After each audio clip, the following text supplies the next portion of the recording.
My name's Avon. Most of my life, I believe family meant safety, warmth, a place where love didn't come with terms and conditions. I believed that if you gave enough, loved hard enough, they'd always make space for you. But that belief unraveled the night I turned 30. It started with silence. No birthday card, no slice of cake, no one even said the words. Just a zipped suitcase parked by the front door and my father's voice cutting through the stale air like dull scissors. "You're too old to freeload." That was it. No warmth, no moment of reflection. Just a lifetime of sacrifice swept aside in a single sentence. I'd spent years keeping the lights on, covering groceries, bailing them out of debts they never even acknowledged. But none of it counted. Not anymore. Not when I was no longer convenient. And what hurt wasn't just the eviction. It was the realization. I hadn't been cared for. I'd been used. Quietly. Systematically. And I'd mistaken it for love. Before I take you further into what came next, I want to ask, what time is it where you are? And where are you listening from? Drop a comment. Because sometimes surviving a storm means realizing it's been happening in slow motion all along. The sun was already setting when I pulled into the driveway in Ridgeway, Ohio. It bled low across cracked shingles and peeling shutters, casting long shadows over everything. My hometown always looked like it had fallen asleep decades ago and never quite woken up. I had a cheap cake balanced on the passenger seat, vanilla with red icing that drooped off one side. I didn't bother correcting the cashier who'd spelled happy birthday wrong. Didn't matter. No one would notice anyway. Inside the house, something felt off. The quiet wasn't peaceful. It was empty, like the place had already made up its mind about me before I even crossed the threshold. I set the cake on the counter and stepped into the kitchen. The light above buzzed and flickered, half dead, like it didn't want to be there either. Dinner was already on the table. Meatloaf, instant potatoes, canned green beans, their version of effort. Cullen, my father, sat at the head of the table with a glass of whiskey. Vera, my mother, poked at her plate without lifting her eyes. "You're late," Cullen said, not even looking at me. I shrugged out of my coat, careful not to slam the door. Worked late, had some reports to finish. No welcome, no small talk. Just cold silence, broken only by the scrape of cutlery and the occasional clink of Cullen's glass. I took my seat, forced my hands to stay still as I stared at the plate in front of me. I wasn't hungry. Not for food, not for whatever tension was about to erupt across the table. Halfway through the meal, Cullen slammed his fork down, the sound sharp as a slap. "It's time you left." I blinked, thought I'd misheard. "What?" "You're too old to be freeloading." His voice was calm, practiced, like he'd rehearsed it in the mirror before dinner, and maybe he had. "I pay the bills," I said, tone flat. "Internet, electric, half the mortgage." He scoffed. "Paying a few utilities doesn't mean you get to live here forever, princess." Princess. The word used to mean something else. A long time ago, when I was little and scraped my knee, he'd call me that, scoop me up and say I was his whole world. Now it felt like a jab, a reminder that whatever warmth we had was long gone. Across the table, Vera didn't say a word, just kept eating, slow and deliberate, like my humiliation was part of the menu. I nodded, slowly. Not because I agreed, but because something inside me had stopped resisting. There wasn't any fight left, just clarity. I stood, left my plate untouched, walked upstairs without another word. Each step creaked under my weight, like the house was warning me. This place doesn't want you anymore. In my room, the cake box sat on the nightstand, one candle missing. I packed in silence, folded clothes, gathered documents, opened the drawer where I kept a photo of me and my mother, back before her love turned conditional. I canceled autopays, transferred money, started cutting the cords that had kept me tethered to a place that never felt like home. Downstairs, the TV blared and laughter spilled from some sitcom neither of them were really watching. I walked down the hall one last time, past them without a glance. They didn't look up. "Don't forget to turn off the lights," Cullen mumbled. "You're not paying for them anymore." It didn't sting. Not anymore. I climbed the stairs again, shut the door, and leaned against it like I was pressing myself into the truth. I was done. The cake sat beside me, its frosting drooping like a frown. I tipped the box over, let it fall to the carpet, let it leave a stain, a mark, a reminder. "Happy birthday, Ann," I whispered. No one replied. And for the first time, I didn't expect them to. I sat in that room for what felt like hours, surrounded by half-packed bags and the strange quiet of a house that had already let me go. The cake lay splattered across the carpet, its red icing smeared like lipstick on the floor, a ridiculous monument to a birthday no one acknowledged. But I wasn't crying. I wasn't even angry. I was just still, like a storm that had run out of rain. My suitcase lay open on the bed, clothes folded with careful hands, documents stacked with precision. I wasn't rushing, I wasn't fleeing, I was preparing. Methodically, like I had been trained to handle disasters, except this time, the disaster was my own life. I moved on to the computer, pulled up every bill, every account. The electricity, water, gas, all still in my name. My login details autofilled like they'd been waiting for this moment. Cancel, cancel, cancel. Each click was an unspoken sentence. I don't owe you. You don't get to have me and hurt me too. Even their car insurance. My name was on it. I took them off the plan with a few keystrokes. The system didn't ask for a reason. Neither did I. I thought of the years I spent carrying them, silently patching up holes they made in their own lives. Cullen's overdue credit cards, Vera's medical bills, groceries when the fridge was empty, gas when the tank was bone dry. Even new tires when Vera spun out in the snow. She'd handed me the receipt like it was a trophy. "You're such a good girl," she'd said. But that was the trade. Do everything, receive just enough affection to stay hopeful. I closed the laptop and let the silence settle over me again. This wasn't about revenge. I wasn't trying to hurt them. I was just tired of being the one bleeding while they never noticed the wound. Downstairs, laughter echoed from the television. Cullen chuckled at something. Vera's glass clinked softly. It was like nothing had happened. Like I wasn't packing my life into a suitcase just 10 feet above them. I walked back down the stairs slowly, carefully. Not sneaking, just unseen. They sat where I left them.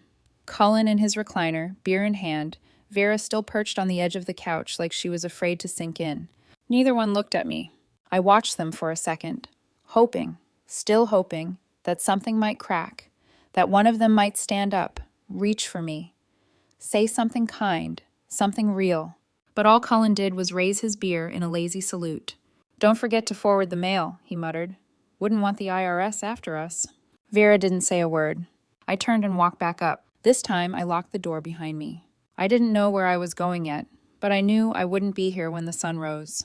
I slid my phone into my back pocket and took one last look around the room. The walls were bare now, just outlines where posters used to hang, a dusty bookshelf with old paperbacks I didn't have room to take. The house creaked again, groaning under its own weight. Or maybe it was mine. I pulled the window open. Cold air rushed in, carrying the scent of frost and dying leaves. I let it fill the room, clear out the heaviness. In the corner, my backpack waited. It held the essentials: toiletries, chargers, a change of clothes, the last paycheck I hadn't told them about, and a folded napkin. From my 18th birthday. It had been wrapped around a cupcake Vera made, back when birthdays still meant something. I kept it because it reminded me there was once a version of her who tried, even if she didn't last. I tucked it into my bag, not out of nostalgia, but to remind myself that even ghosts were once real. Then I reached for the cake topper. Bent, plastic, still crusted with dried frosting. I didn't throw it away. I slipped it into the outer pocket of my bag, because I wasn't erasing the past. I was just done pretending it was something it wasn't. The next morning, I was gone before they even stirred. I had parked my car 2 blocks away the night before, just to avoid the usual confrontation. My suitcase sat snug in the trunk. I had coffee in a thermos and Nora's spare keys in my jacket pocket. She'd offered her couch weeks ago, during one of our usual late-night catch-ups. Back then, I laughed it off. Now it felt like fate. The house faded behind me in the rear-view mirror. The peeling shutters, the sagging porch, the windows that never quite closed properly. I watched it shrink until it was nothing more than a shape against the horizon. And then it was gone. I didn't feel triumphant. I felt relieved. Clean. Nora met me at the door with sleepy eyes and 2 mugs of tea. She didn't ask questions, just wrapped me in a hug and let me stay there as long as I needed. I didn't cry, but I did let go. That afternoon, I curled up on her couch with an old quilt and watched the shadows stretch across the floor. My phone buzzed twice. I ignored it. Let them wonder where I was. let them feel the stillness I'd lived in for years. Nora slid beside me, offering a bowl of cereal and a soft smile. "You did the hard thing," she said. "I don't feel brave." "You don't have to," she replied. "You just have to be free." Later, my phone lit up again.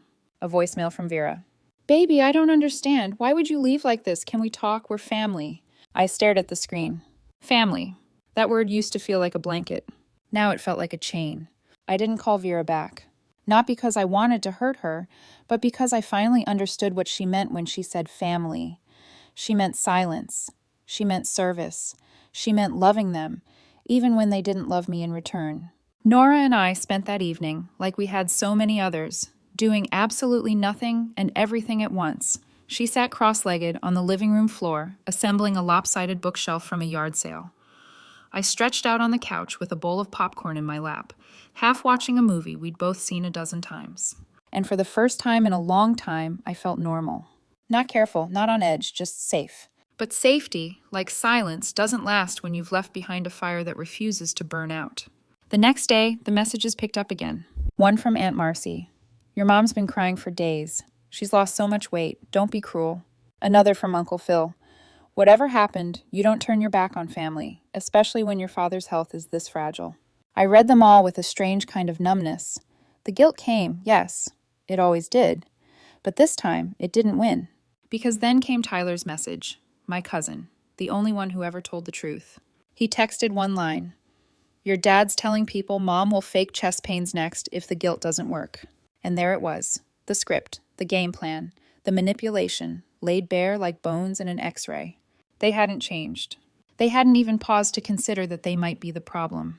I stared at Tyler's message, my stomach curdling, not with fear, but disgust. How many times had they done this before? How many apologies had I accepted without realizing they were just strategies? I dropped the phone on the coffee table, leaned back on Nora's couch, and stared at the ceiling like it could give me answers. Nora came home an hour later with a bag of groceries and 2 coffees. She paused when she saw my face. "More messages?" she asked gently. I nodded. She set the groceries down and joined me, curling her legs beneath her. She didn't ask for details. She didn't need to. Instead, she just said, "You don't have to answer them. Not now. Maybe not ever." I nodded again. Not because I agreed, because I wanted to agree. I wanted to live in a world where I didn't owe them an explanation for saving myself. So that night, I did something I never thought I'd do. I opened my contacts. One by one, I went down the list. Cullen, Vera, Aunt Marcy, Uncle Phil, every cousin who sent a passive-aggressive paragraph wrapped in faux concern. And delete, and delete, and delete. My hands didn't shake. My heart didn't pound. It was quiet, surgical. When I finished, I went into my settings and blocked every number tied to that house. I even blocked the old landline, the one with the cord that used to stretch from the kitchen to the hallway, where I spent hours as a teenager whispering into the receiver. It wasn't a purge. It was a liberation. The silence that followed wasn't empty anymore. It was sacred, like a room I could finally breathe in. Nora returned to the couch, carrying a mug of tea and a look of quiet approval. "You look lighter," she said, handing it to me. "I feel like I just left something heavy by the side of the road." She raised her glass. "To leaving things behind." I clinked my mug against hers. "To walking away and not apologizing for it." That night, I lay in the spare bedroom and let the quiet hold me. There was no shouting downstairs. No drunken footsteps pacing the hall. No passive guilt creeping through the walls. Just me. And peace. And for once, I didn't feel guilty for having it. The days that followed passed in a strange blur of normalcy. I cleaned Nora's kitchen, just because I wanted to. We reorganized her bookshelves, took walks around the neighborhood, tried a new lasagna recipe that we immediately burned. I caught myself laughing more than once. A full laugh, not the tight, polite one I used to use when I wanted to diffuse Cullen's moods. But even joy isn't immune to small-town drama. It was a Thursday morning, and I was sitting at Nora's kitchen table, sipping coffee from a chipped mug, scrolling job listings on my phone, when a message popped up. From Carrie, an old coworker. "Hey, you seen what your dad posted?" She attached a link. My heart stuttered. I hesitated. Then I clicked. It was a post in Ridgeway's community Facebook group, the kind of group where neighbors gossiped about potholes and borrowed ladders. But today, it was about me. Cullen had written it himself. Some daughters are raised to be grateful. Some turn into snakes. After all our sacrifices, our daughter left us sick, starving, abandoned. Pray for us." It took less than 5 seconds for the words to lodge themselves in my throat. I couldn't move, couldn't blink. Nora must have sensed it. She walked over, looked at the screen, and read silently. Then she let out a slow, angry breath. "They're playing the martyr card," she said. I still couldn't speak. All I could see were those words burned into the screen. Starving, abandoned.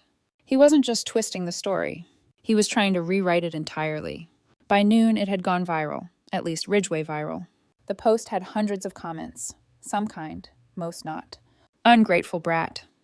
Parents give you everything, and this is what they get? Entitled generation. No respect. Old neighbors I hadn't spoken to in years chimed in. Distant relatives. Even my high school chemistry teacher liked a comment calling me selfish.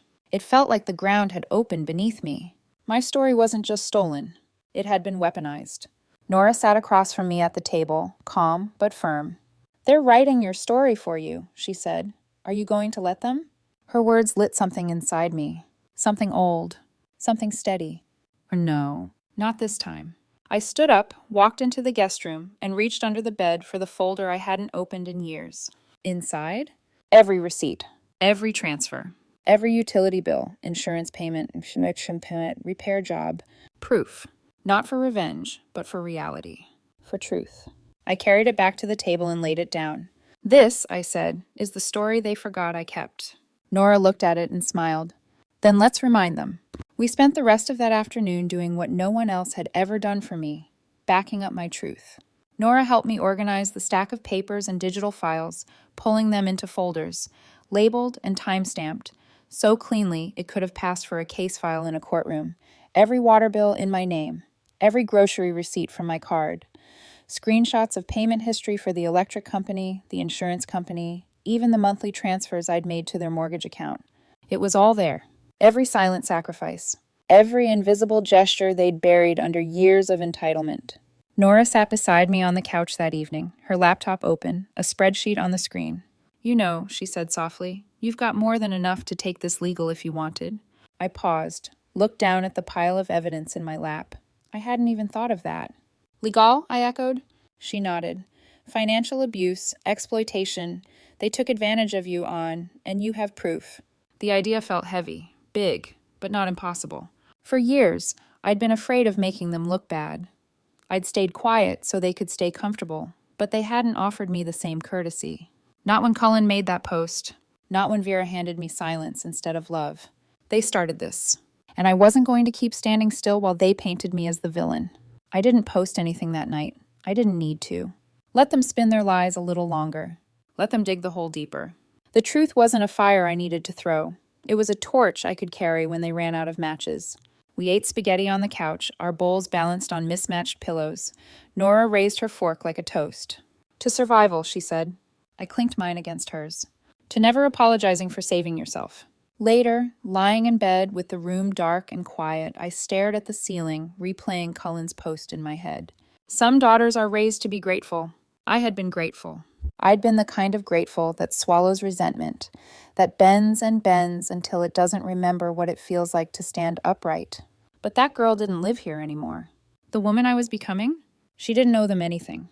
By morning, I was on the phone with a legal aid clinic in Columbus. The woman who answered, Kim, listened quietly while I explained everything. Every payment, every time they threatened me with guilt, every bill in my name while they called me a freeloader. She asked questions, took notes. Then she said something that stopped me cold. "You have a strong case on. In fact, you could file a countersuit. Financial exploitation, coercive control. It's all here." I sat there in stunned silence. A countersuit. Not out of revenge, but justice. Not to win, but to finally be heard. By that afternoon, I'd begun filing. I attached documentation, drafted a statement. Nora sat beside me with her hand on my shoulder the whole time. "They've been playing chess with your life for years," she said. "It's time you flipped the board." When Vera called again, I let it ring. When Cullen left a voicemail threatening to take this to the courts, I smiled, because I'd already beaten him there. The next morning, I found a letter taped to Nora's apartment door. Typed, no return address. Just one sentence. You'll regret doing this. Family always gets the last word." But it wasn't fear that surged in me. It was clarity. Cullen didn't want reconciliation. He wanted control. And the moment I stopped giving it to him, he started to unravel. I stepped back inside and slid the letter into the growing file of evidence. 2 days later, a knock came at the door. 3 sharp raps, measured, official. I froze. Nora answered while I stood behind her. A man in a navy blazer stood there, clipboard in hand. "Miss Ann Marin?" he asked. I stepped forward slowly. "That's me." He handed me an envelope. "You've been served. Civil suit. If you have questions, contact info is inside." I took it with steady hands, closed the door, sat down on the couch. I didn't need to open it to know what it was. But I did. Inside were formal charges filed by Cullen. Theft, financial abandonment, elder abuse. The irony nearly knocked the air out of me. He was trying to sue me for walking away from the damage he created, for refusing to stay loyal to his delusions. Nora stood behind me, reading over my shoulder. "They're trying to bury you," she whispered, "because you finally said no." For a second, guilt reached for me again. Familiar, sharp. But I shoved it away. I remembered fixing their roof in the rain, covering Vera's prescriptions, skipping holidays with friends because Vera needed help with dinner. No more. I looked up. "I'm done apologizing for surviving." Nora's eyes softened. "Then let's fight back." And so we did. I filed my own response. With help from Kim, the legal aid paralegal, I submitted a formal counterclaim. Years of financial records, coercion, control. Every piece of documentation wrapped in the same thing Cullen had always underestimated: my resilience. The backlash came quickly. Vera called 3 times in one day. Left a voicemail soaked in shaky breath. "Ann, please, you're tearing us apart. Your father's not well. We didn't mean any of this to happen. Can we please just talk?" I didn't call her back, because I didn't trust her silence any more than I trusted her words. Then Cullen's message came, cold and final. "You think you won? Family always gets the last word." I stared at the screen, steady as stone. Because here's what he never understood. I never wanted to win. I just wanted peace. I stood up, walked to my nightstand, and opened the drawer. Inside was the bent, sticky cake topper, still red with dried icing. I held it in my hand for a long time, not with sadness, not even with rage, just acceptance. That birthday hadn't ruined me. It had revealed me. I whispered into the still room, "Tem, family isn't who you're born to. It's who treats you like you matter." 2 days later, I found myself standing under the flickering fluorescent lights of the Ridgeway police station. The hallway smelled like old paper and floor wax. My hands clutched the folder of documentation, years of quiet proof that I hadn't been a freeloader, but a lifeline. Beside me was a volunteer from the legal aid office, a young woman named Betrayal with a clipboard and calm eyes. She didn't speak much, but her presence grounded me. Inside, Cullen and Vera sat at a battered wooden table. Cullen looked smaller than I remembered. His face was red, jaw clenched tight like he was trying not to explode. Vera sat beside him, twisting the strap of her handbag over and over until it looked like rope. I didn't sit. I stood behind Brielle while the officer across the table explained the situation. "The charges your family filed are unsubstantiated," he said, flipping through a manila folder. "In fact, based on the evidence presented, Ms. Marin could countersue for financial exploitation." Cullen's face turned purple.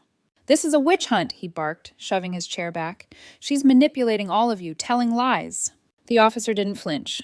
Vera's lower lip trembled, and she let out a sharp sob. It echoed against the cinder block walls, theatrical and hollow. But I didn't move. I didn't speak. I didn't need to. The truth had already spoken for me. As they stormed out, Cullen muttering curses under his breath, Vera wiping at dry eyes with trembling hands, the officer turned to me and said gently, "You did the right thing. Don't let anyone convince you otherwise." Outside, the world hadn't changed. Cars passed on Main Street. Leaves swirled along the sidewalk. A mother scolded her toddler near the crosswalk. But I had changed. The courthouse loomed behind me like a warning I no longer needed to heed. Ahead was something else, something quiet, and for once, entirely mine. I walked to the car, letting the crisp wind slap against my face like a wake-up call. It tugged at my coat, spun my hair loose from its bun. I was still standing, still breathing, still choosing myself. By the time I turned onto the main road, the courthouse had disappeared in the rearview mirror, and so had the part of me that ever thought I had to earn love by sacrificing myself. The days that followed were a kind of quiet I wasn't used to, but I welcomed it like an old friend I'd forgotten existed. No more voicemails buzzing at 3 a.m. No more texts with guilt disguised as concern. No more Cullen shouting about broken appliances. Just stillness. Just space. Just me. I stayed with Nora a few more weeks. We settled into a rhythm, sharing dinners, binging documentaries, arguing over whether pineapple belonged on pizza. It doesn't, by the way. I applied to jobs, cleaned the grout in her bathroom, rearranged the pantry alphabetically because I needed something, anything to fix. And then one morning, it happened. I found a listing. 1-bedroom apartment, 3rd floor, downtown Ridgeway. Wood floors, lots of light, modest rent. It didn't promise much, but it didn't have to. It was mine if I wanted it. And I did. By noon, I'd signed the lease. Nora cried when I told her. She pulled me into a hug, handed me a chipped mug from her mismatched collection, and clinked it against mine like a toast. "To new chapters," she whispered. "To finally choosing myself," I replied. Moving day came with cardboard boxes and borrowed muscle. I bought a used couch that sagged a little on one side and a mattress I dragged up the stairs by myself. I painted the walls pale blue, hung sheer curtains that let in the morning light. Every item in that space had been chosen, not inherited. Built, not borrowed. It wasn't perfect, but it was mine. One night, while unpacking the last box, I found the cake topper again. Bent, plastic, still faintly sticky. I held it in my hand, turning it over like an old coin. But it didn't sting this time. It didn't feel like failure. It felt like proof. Proof that I had survived. I placed it on a shelf above my desk, not as a tribute to the people who tried to break me, but as a reminder of the girl who refused to stay broken. A few days later, a card appeared under my door. No return address. No envelope. Just a small piece of heavy cardstock folded neatly in half. Inside, in careful handwriting, were 10 words. You were never the problem. Some people fear the free. I stared at the note, letting the words settle in the quiet. I never found out who sent it. Didn't need to, because I already knew the truth. Family isn't the people who raise you. It's the ones who never ask you to shrink in order to be loved. Cullen and Vera didn't understand that, but I did. And in their absence, I was finally building something no one could take from me. Peace. Self-respect. A life. That night, I stood at my window and watched the city breathe. And for the first time, I whispered a sentence I had never dared to believe. I am enough. Not because someone else said so, but because I finally knew it myself. The city hummed softly outside my window, an orchestra of late-night sounds I hadn't noticed before. The clatter of restaurant doors closing, the low whir of distant cars, laughter from the bar 2 blocks down. All of it made one thing clear. Life was still moving, and so was I. Each morning, I woke to the sunlight slipping between my curtains, painting soft gold streaks across my wooden floor. I made coffee in silence, sat at the wobbly kitchen table I'd rescued from the curb, read books I hadn't had time for back when I was too busy saving everyone else. It felt like learning to live in a language I had never been taught. I started working part-time at a nonprofit downtown, an organization that helps survivors of financial abuse find housing, stability, and legal support. I didn't tell them everything at first, just enough to get through the interview. But once I was hired, once I stepped into that quiet, worn office filled with determined people doing quiet, determined work, I knew I was in the right place.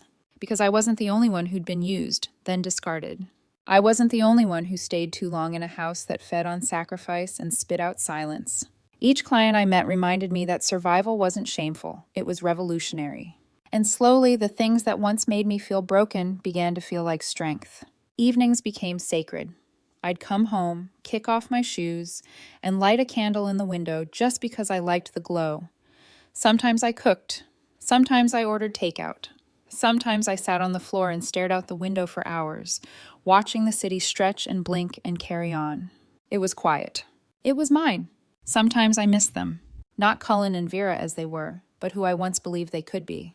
The parents who bought me a snow globe when I got straight A's. The ones who stood in the front row at my high school graduation. The way Vera used to sing while washing dishes. How Cullen used to laugh so hard at his own jokes he couldn't finish them.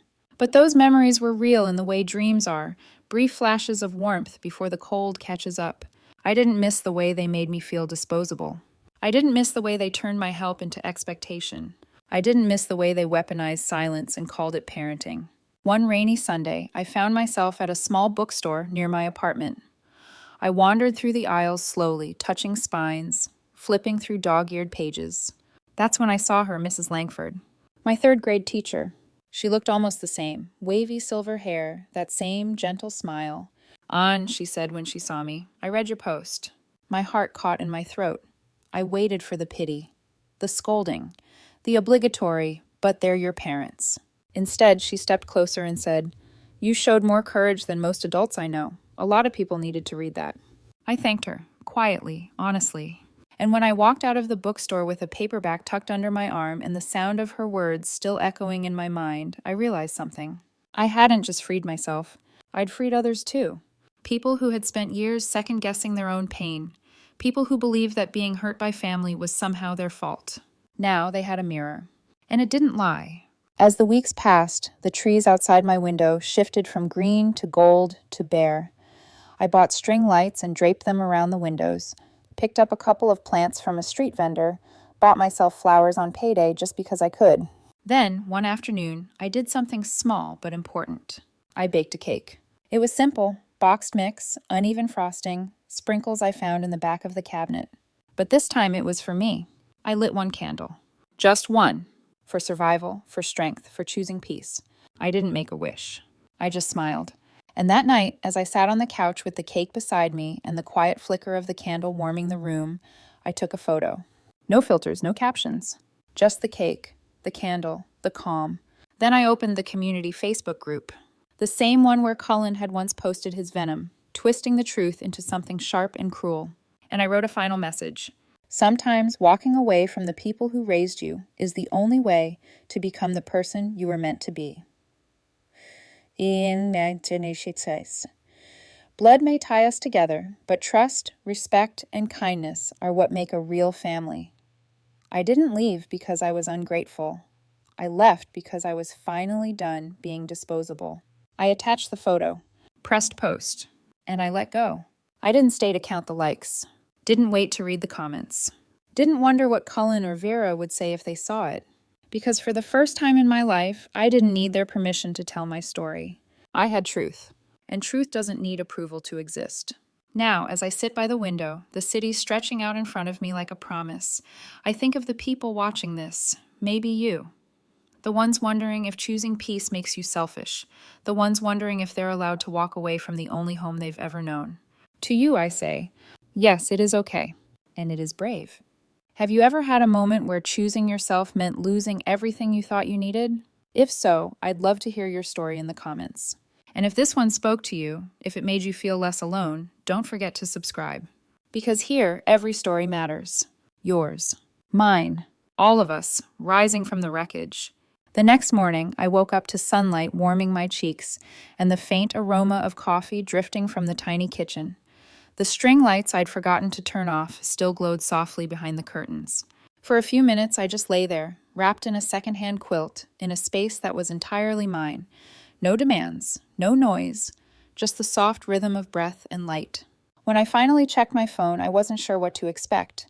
Maybe silence, maybe backlash, maybe the same guilt-laced responses I'd learned to brace for. Instead, I found something else. Dozens of messages. Some were from strangers I'd never met. Thank you for saying what I never could.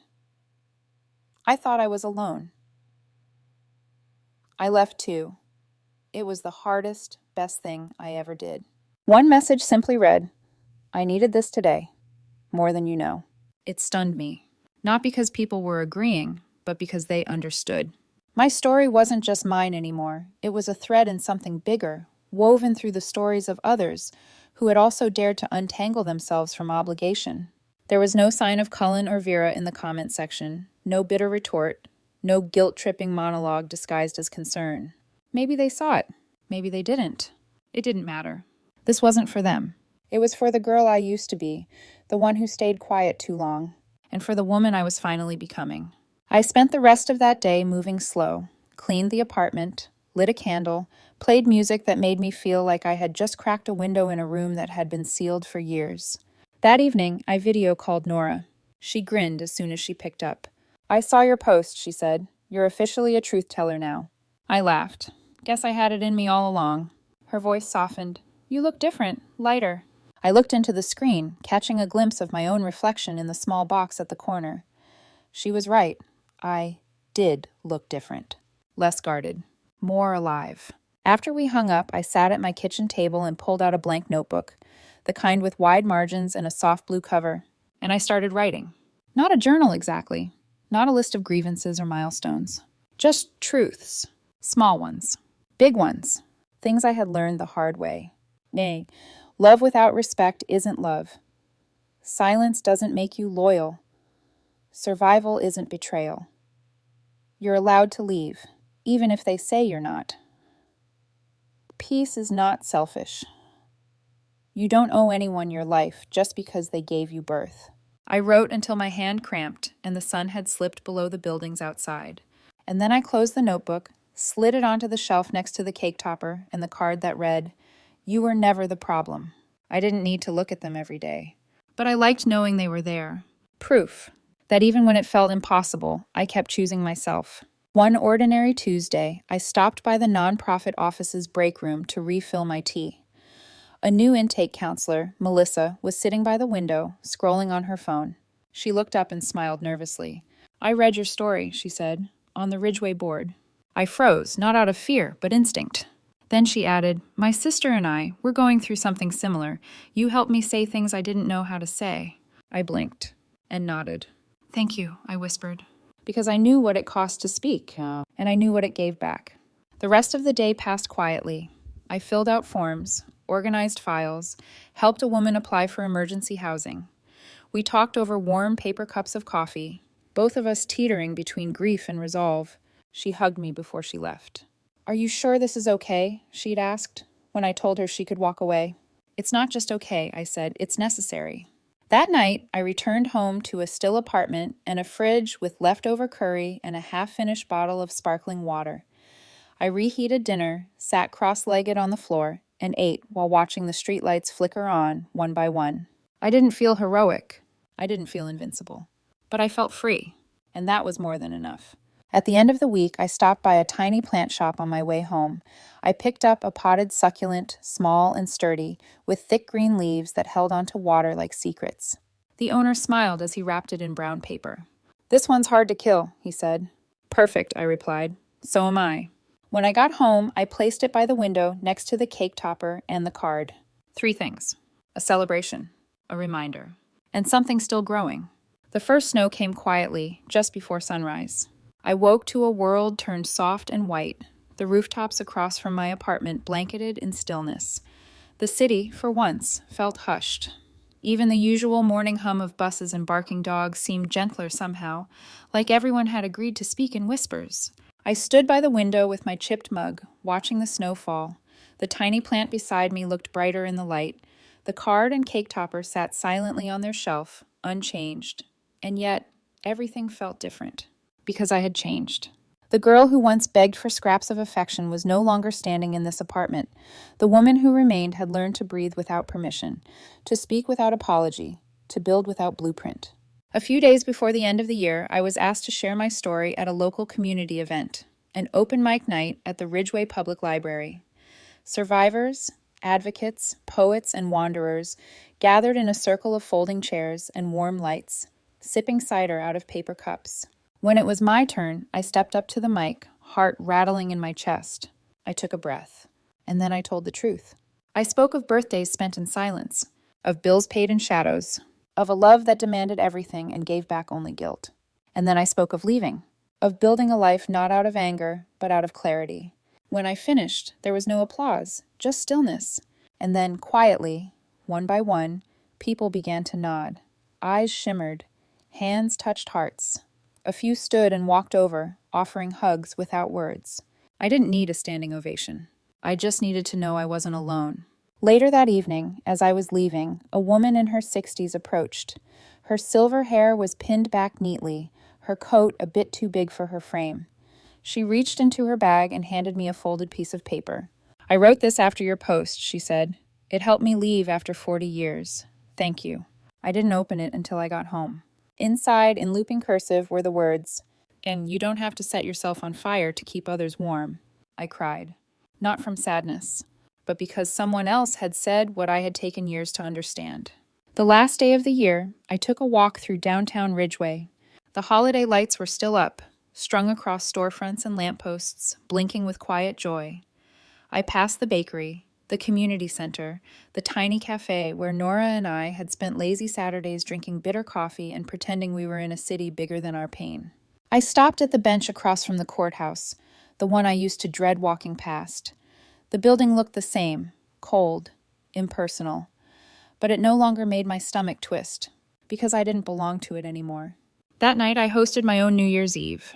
Just me. A blanket, a notebook, a slice of leftover cake. I lit a candle, turned off my phone, and wrote a letter, not to Cullen, not to Vera, but to myself, to the version of An who had stood on the stairs with a suitcase and a stomach full of silence, to the girl who kept trying, year after year, to earn love that should have been given freely. The letter was short. You did the brave thing. You walked away. You didn't just survive. You chose to live. I'm proud of you. Keep going. I folded it and placed it under the plant by the window. Then I watched the clock strike midnight. There were no fireworks, no champagne, no shouts from the street, just me and peace. And for the first time in my entire life, I didn't feel like I was missing out on anything, because I had everything I needed.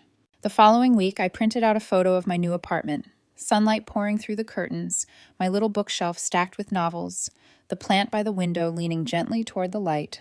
I pinned it to a corkboard at work labeled Home. Below it, I wrote a caption in soft black ink. This is what choosing yourself looks like. Others added their own photos. A tiny room with a mattress on the floor. A worn keychain with initials scratched into the metal. A quiet street at dusk. Each one was a monument to freedom. Each one proof that we'd stopped begging for love and started building it ourselves. Weeks turned into months. The air warmed. The trees outside my window bloomed green again. Life moved forward, and so did I.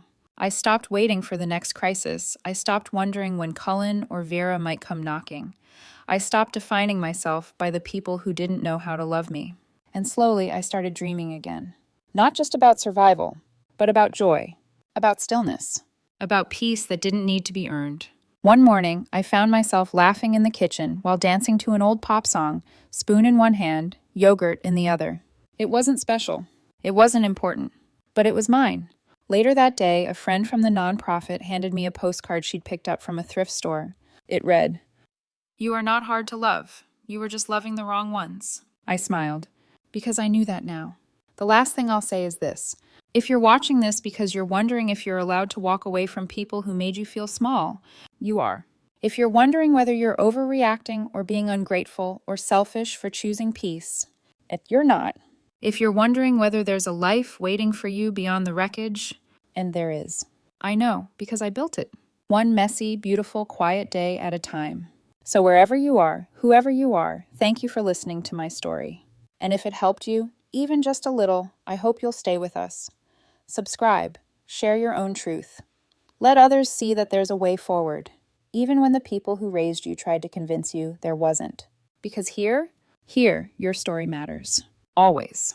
No matter where you come from, no matter who tried to silence you, you belong. You're enough. And you're not alone.